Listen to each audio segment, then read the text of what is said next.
రేపు 11వ తేదీ జగన్మోహన్ రెడ్డి గారు పర్యటన 11వ తేదీ పొదిలి వస్తున్నారు.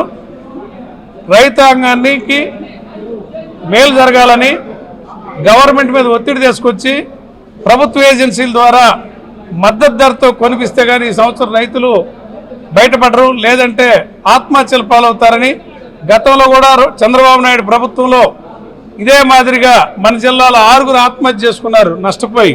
ఈ నెల 11న జగన్మోహన్ రెడ్డి గారు పొదిలి పర్యటన ఫిక్స్ అయింది. పొదిలి అక్కడ ఉన్నటువంటి వేలం కేంద్రంలో పొగాకు రైతులతో ముఖాముఖిగా మాట్లాడి వేలం కేంద్రంలో పొగాకు రైతులను ఉద్దేశించి ఆయన చేసే ప్రసంగం మీద హైలైట్ అంతా కూడా సస్పెన్స్ అని తెలియజేసుకోవచ్చు. ఎందుకంటే పొగాకు వేలం కేంద్రం వద్ద రైతులకు గిట్టుబాటు ధర రావటం లేదని గత 2 నెలలుగా కూడా ప్రకాశం జిల్లా వివిధ పొగాకు వేలం కేంద్రాల వద్ద కూడా గందరగోళాలు జరుగుతూ ఉన్నాయి. అదేవిధంగా రైతులకు గిట్టుబాటు ధర రావాలి. ఆ గిట్టుబాటు ధర రావాలంటే ప్రభుత్వాలు చేయాల్సినటువంటి వాటి మీద జగన్మోహన్ రెడ్డి గారు మాట్లాడనున్నట్టు సమాచారం తెలుస్తూ ఉంది. దీనికి సంబంధించి వైసీపీ నేతలకు సమాచారం అందడంతో ప్రకాశం జిల్లాలో వ్యాప్తంగా ఉన్నటువంటి వైసీపీ నియోజకవర్గ ఇన్ఛార్జీలందరూ కూడా ఆ కార్యక్రమాన్ని సక్సెస్ చేసేందుకు కూడా, ఎందుకంటే గత నెల 28వ తేదీ మరి పొదిలి మాజీ సీఎం జగన్మోహన్ రెడ్డి గారు పర్యటన ఫిక్స్ అయింది. అయితే లాస్ట్ మినిట్ లో ఆ చాప్టర్ ఫ్లైట్ కు అక్కడ అవకాశం లేకపోవడం, వాతావరణం అనుకూలించకపోవడంతో అది రద్దు అవడంతో కొంత వైసీపీ శ్రేణులు నాయకులు అందరూ కూడా డేలా పడ్డారు. ఎందుకంటే గతంలో అక్కడ పర్యటనకు సంబంధించినటువంటి ఏర్పాట్లన్నీ చేసుకున్నారు. అనూహ్యంగా అది ఇబ్బందికర పరిస్థితుల్లో ఆగిపోవడంతో మళ్ళీ రీబూస్ట్ అయ్యి ఈ నెల 11వ తేదీన మళ్ళీ పొదిలికి పొగాకు వేలం కేంద్రాన్ని జగన్మోహన్ రెడ్డి గారు కూడా సందర్శించి అక్కడ రైతులతోటి కూడా ముఖాముఖి మాట్లాడేలాగా ఈ కార్యక్రమాన్ని డిజైన్ చేయడం జరిగింది.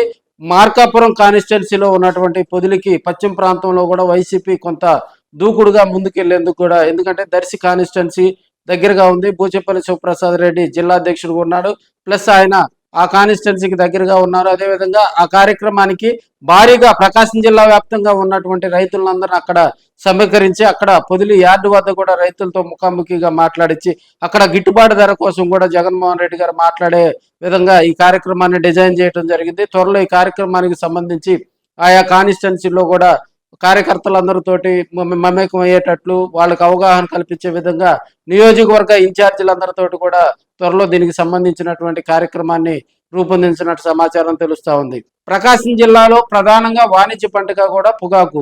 ఈ పొగాకు ప్రభుత్వంలో ఉన్నటువంటి రాజకీయ నాయకులు, ఎమ్మెల్యేలు, మంత్రులు చెప్పేటువంటి విధానంలో కనుక అక్కడ రేటు రావటంలా ఈ పొగాకు ధరకు సంబంధించి ప్రభుత్వంలో ఉన్నటువంటి పెద్దలందరూ మేము కంపెనీలతో మాట్లాడాము. కంపెనీలు 280కు పైగా కూడా మద్దతు ధర అంటే కింటా వచ్చేసి 28,000కు పైగా కొంటారని ప్రభుత్వంలో ఉన్నటువంటి మంత్రులు, ఎమ్మెల్యేలు చెప్తున్నా కూడా వాళ్ళు గిట్టుబాటు ధర 24,000 నుంచి 26,000 లోపు మాత్రమే కొంటున్నటువంటి పరిస్థితి. అదేవిధంగా లో గ్రేడ్ పొగాకుని అసలు పట్టించుకోవట్లా. అదేవిధంగా రైతులు లో గ్రేడ్ పొగాకుగా చెప్పుకునే దాన్ని చెక్కు 15,000 అంటే కింటా 15,000కు అమ్ముతామన్నా కూడా కంపెనీలు కొనటంలా. కంపెనీలు చెప్పే వర్షన్ ఒకటి, ఇక్కడ ప్రభుత్వంలో ఉన్నటువంటి ఆర్ఎం కానీ అదేవిధంగా మంత్రులు, ఎమ్మెల్యేలు చెప్పే పరిస్థితులు మరి దీనికి ముడిపడి ఉండటంతో జగన్మోహన్ రెడ్డి గారిని పొదిలి పర్యటనకు సంబంధించి ఆయన అక్కడికి తీసుకొచ్చి అక్కడ రైతుల పక్షాన్ని కూడా పోరాటం చేసేందుకు వైసీపీ శ్రేణులంతా ప్రోగ్రాన్ని డిజైన్ చేశాయని కూడా మనం తెలియజేసుకోవచ్చు.